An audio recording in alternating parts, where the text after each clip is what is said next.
So here's an idea for exploring a color in your journal.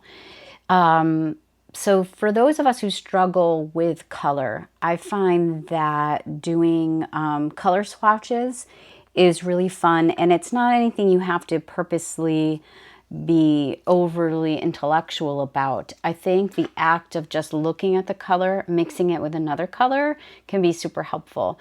So here I am exploring Transparent Yellow Iron Oxide. You can do this with any color. So this is one that I've started using recently, which I think is beautiful. So I did a little swatch of the pure Transparent Yellow Iron Oxide right down the left-hand side. And then I would take a little bit of that pure color and add it to another color. So the first one is carbon black. So I would just add a little bit of carbon black, just the barest dot, because black is so strong.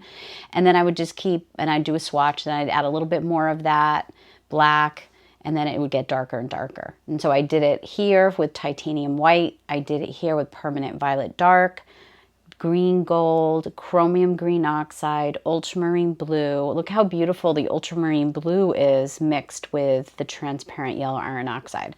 So I started with transparent yellow iron oxide. I had just a tad of the ultramarine blue, and I kept adding a little bit more of the ultramarine blue.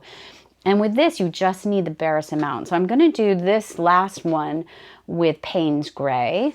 So this is how I did it.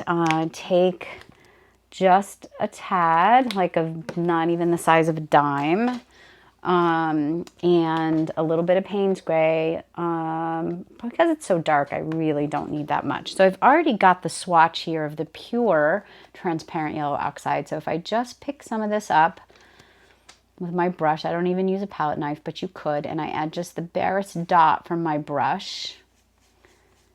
And sometimes I feel like it's too dark to start with, so I can add a little bit more yellow, because I really just want initially for it to be the barest amount.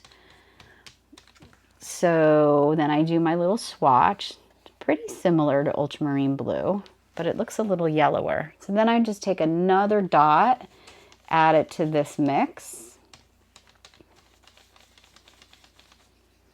And it'll just keep getting darker as I go along. So the Payne's Gray is really quite beautiful in this too. And I feel like this is a wonderful way to understand color.